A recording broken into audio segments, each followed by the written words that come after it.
if I look back and I say rewriting motherhood, and I'll tell you why. So my whole life, I realized I didn't necessarily have to rewrite any part of my life. Life was pretty easy for me in the sense of like, besides this one really nasty bully I had in high school named Renee, besides her, my life was like, I was just like floating and like living a great, healthy life, right? Went to college.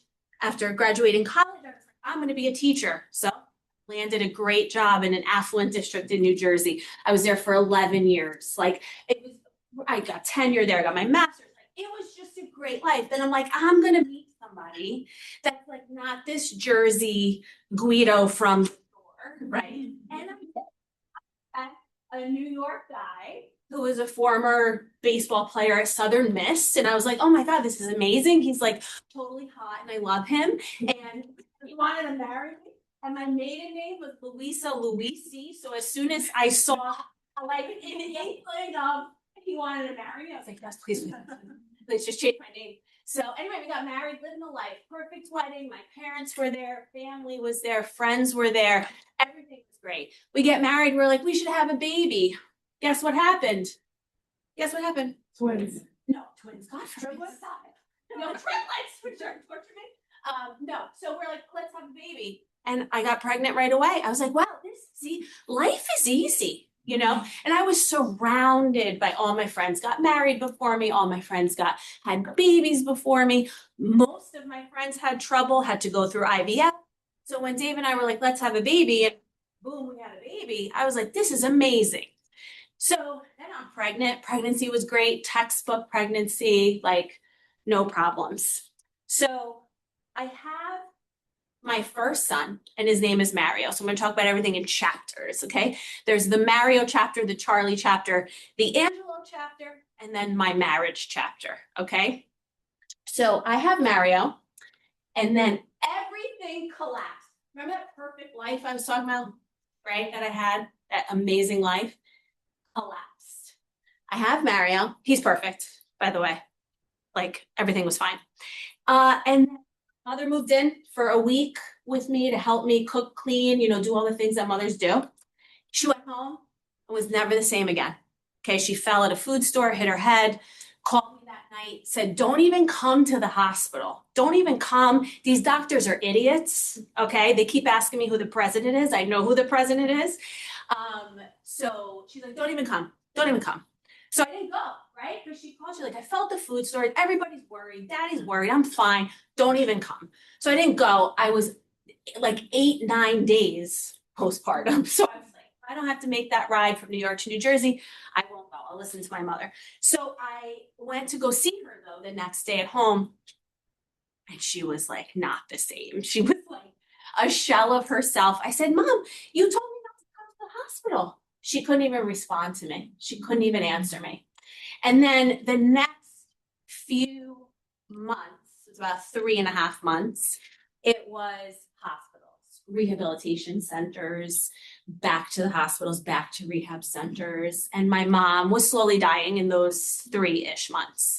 While I was postpartum with this little beautiful Mario, like topless and nursing in front of doctors coming in to tell us that, you know, hey, listen, your mom is dying. So when I would go to these like appointments, you know, these postpartum appointments, and you know, that first question asking, are you experiencing any postpartum symptoms? And I'm just like, fuck you, because my mother's dying in the hospital, but thanks for asking. Like, I don't even know what a postpartum symptom is because my mom's dying, okay? So while I am literally nursing my child in the hospital, neurologist comes in, lets us know she's gonna die, right? Days to weeks, he said. And I'm scrambling. I'm like, my mom cannot die in the hospital. Like, she is going to haunt me for the rest of my life. She's that Italian. Because Italians will haunt you even from up there. Trust me, trust me. So we got her home. We scrambled, we got her home, and she passed away the next day at home. It was very important to me that we had her pass in the home where she raised a beautiful family. So those months of Mario's life, and Mario's, that this is the Mario chapter. So those months, I don't even remember my baby. I don't remember what he looked like. There's pictures I see of Mario and me, Mario and Dave, Mario and my family with my friends. I don't remember any of that. I was so laser focused on my mother that I did not pay attention as much as this child was like attached to my nipple the whole time. I don't remember that time. I don't. It makes me so sad. And it's like a very private struggle because I look at pictures and I can't, it's very hard for me to look at because I don't remember. So we go through that, right? And now my husband is also dealing with, he married Louisa, but now I'm like a different version, not even a year later, right? Like it's very hard for him to accept that I wasn't the same person. So anyway, so then I was like, you know what we're gonna do? You know what we're gonna do, Dave? We're gonna have another baby, okay? Because what happened the first time? Well, that was a shit show. So let's try it again. I'm gonna have another baby because you know on Instagram when all these women are like topless and breastfeeding against a tree, right? And they're like listening to Ed Sheeran and they're like loving life and their hair is done and they look so good. I'm like, I want that. So I didn't get that with Mario. So we're gonna do that. We're gonna have another baby, right? We struggled, had a miscarriage. It was ectopic. I almost died. That's a whole nother story. But I'm alive, clearly. So anyway, we had Charlie. And I was like, oh my God, here we go, here we go, here we go, here we go. And then my dad gets sick. And it was dementia, and it was the ugly kind of dementia, where like it was fast and rapid, and he didn't remember, hallucinating, it's just ugly, right? So I get a call, the doctor that says, listen, you guys keep moving your dad, right? My dad was moving every 3-4 months from my house, my brother's house, my other brother's house. We were rotating because if there's anyone in here that's been a caretaker, the burnout's real, right? Mm-hmm. So we would do every 3-4 months. Doctor's like, you got to pick a place. So culturally, here I am as the only daughter. I said, bring him to me. Charlie was 6 weeks old. Oh, no. I said, here we go again. I looked at my husband. I said, here we go again. And my husband's such a positive guy. He's like, Lou, it's not going to be the same. He's going to be fine. He's going to be fine. And I'm like, but he's not fine right now. Like, and he's not getting better. Like, he thinks there's a gunman at the table while we're eating sausage and peppers. Like, there's something wrong with him, you know? So then we have our dad in our house. And then Charlie's about 2 years old. So this went on for almost 2 years. And he dies in our house while I'm changing his diaper. My dad's diaper, not Charlie's. Okay. So guess what? I look at those pictures of those first 2 years of Charlie's life. Do I remember anything? No, I don't. And I don't want to look at that. I'm like, it just makes me sad. It doesn't make me happy at all. Okay. So that happened. So now here I am. Now I'm an orphan, right? Now I'm like, oh, they're both gone. So what do you think I did after that? I went to David and said, what? Okay, guess what? Men love to hear, let's make another baby. They don't love to hear, let's have another baby. They love to hear the suggestion of, let's make another baby. And guess what? No. Well, yes, kind of. I couldn't stop miscarrying. I miscarried for about 2 years. To the point where I had doctors' cell phone numbers because they're like, don't even come in at this point. Like, just text me when you're pregnant. And that's a really hard thing to hear from a doctor. As much as you're like, oh, cool, I have your cell. I don't have to spend the copay. It's hard to say, wow, this doctor like personally knows me and knows it's going to be a struggle. So anyway, that was a really long period of time of grief and mourning very privately. People didn't know we were trying. People didn't know that I was miscarrying. And then we tried IVF. Anyone in here familiar with IVF? Don't raise your hand, but just, you know, if anyone in here is familiar with IVF, whether you've gone through it or somebody else, it is not fun. It's not fun.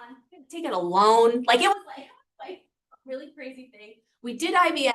All my friends that were doing IVF, they got like 40, 50 eggs, right? I got 3. Two didn't work. One worked, one was an embryo. One doctor calls and says, oh, highest grade embryo you can have. I'm like, oh, amazing. Another doctor calls 2 days later and says, this embryo is not going to work. It's low mosaic, chromosomally abnormal. It's not going to work. He goes, I suggest you discard it. And I was like, did you just say discard? Like, this is our only chance of a baby, and you just said discard, like throw him away, like he's just like an old sandwich or something, like just toss him. She's like, no, it's not probably not gonna survive. You're gonna have another miscarriage, just discard it. So after saying go fuck yourself, right? Very nicely. I was really nice about it. I said transfer it. I said, because me having this baby is not up to you. It's up to my body and really God. And he's here. And his name is Angelo. And he's 3 years old. And he's adorable. You can ask Laura here in the front. She knows he gives hugs. That is so cute. So when I had Angelo, and this is the whole part about rewriting motherhood. I lost motherhood with Mario in those first few months. I lost motherhood with Charlie in the first 2 years. Poor kid, he really got gypped. So when I read that chapter of motherhood so beautifully. I said, I am going to sit on my couch and I'm going to watch episodes of The Rookie and I'm going to nurse this child. I even went into the woods. And I sat against a tree and I nursed my kid. I did everything that made me feel I was finally a mother, all because I had to rewrite what motherhood looked like because of my loss. And that's what we have to do. That's what we have to do. So there's the Mario chapter, the Charlie chapter, the Angelo chapter, right? So in the end, I finally got my time, right? I finally got my time, like just to be a mom and love. And we know if anyone in here is a mom, those are like fleeting moments, those first few years. It just goes by so fast. So I was so happy that I finally got that.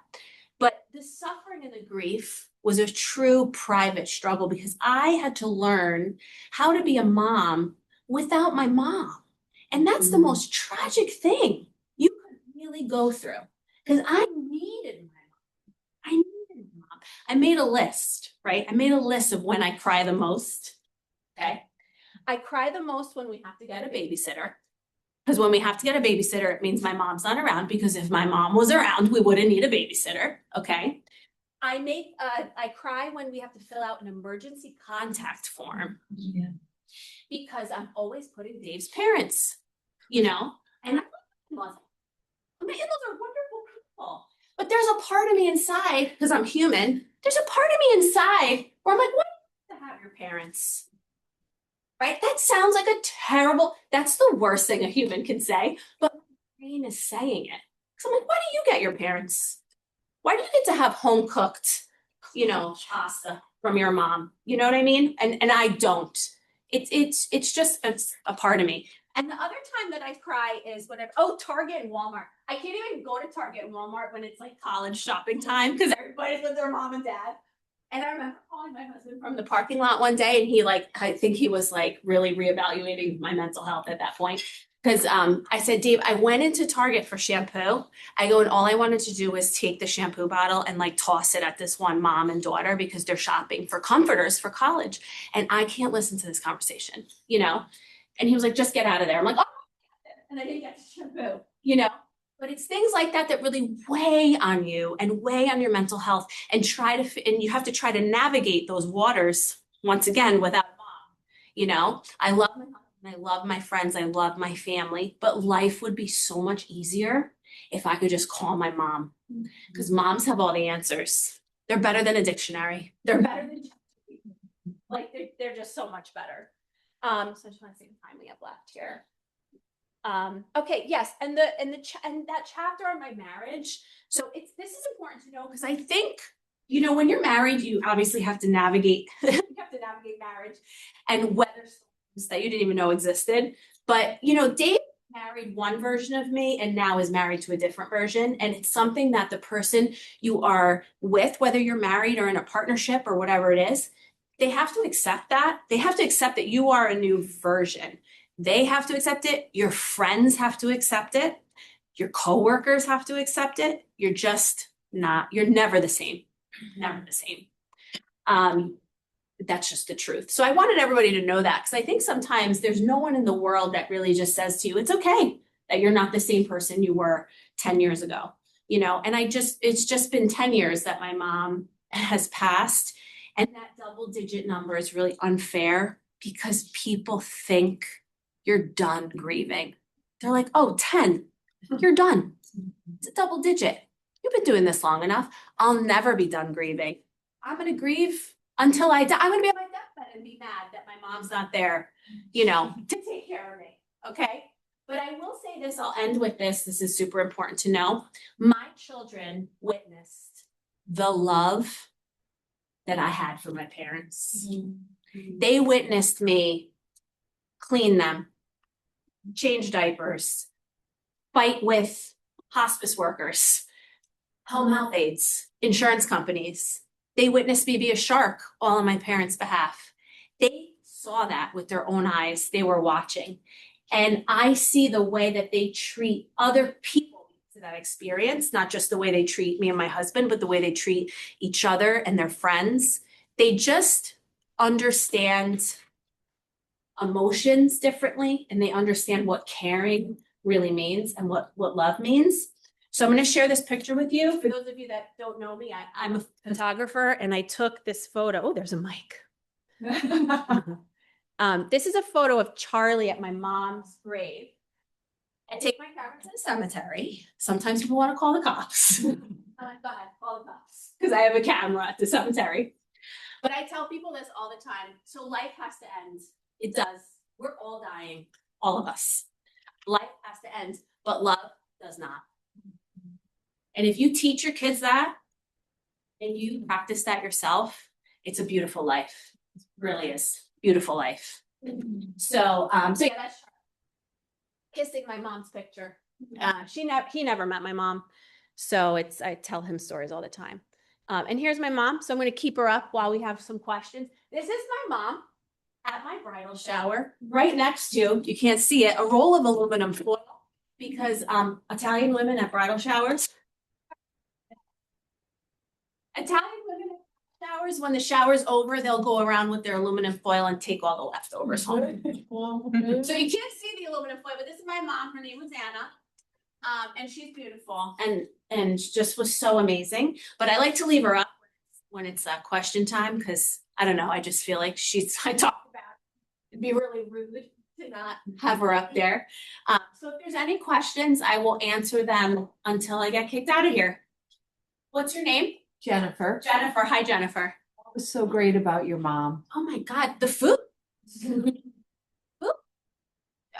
can't even tell you food. There was food. She was a magician. Friends would just show up, and it was like Christmas dinner on a Tuesday in July. I don't know where she even got the food. But food. The basement door, we had to walk out in our basement. The door was always unlocked. Like, I don't even think we locked it at night. And friends, our house, like the safe house, you know. I remember when my best friend got pregnant and she was so nervous to go to her mom and say, I'm pregnant, because it was before she got married. She came to my mom first, you know. My mom was the person that people came to, and the house, all our friends always came to our house, probably because there was always food there. I also like to think it was just a safe space for people to enjoy, you know, life. So yeah, so I have to say food. It's true. Hi, what's your name? Angela. Angela. Angela.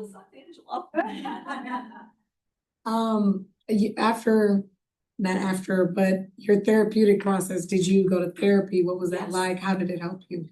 So it took me a while to find the right therapist. Mm-hmm. I kept finding therapists that were very like faith-based, and I didn't want that at that point. I lost a lot of faith through this process. So the second they started mentioning like the Bible and Jesus, I stopped. You know, it was just too much for me.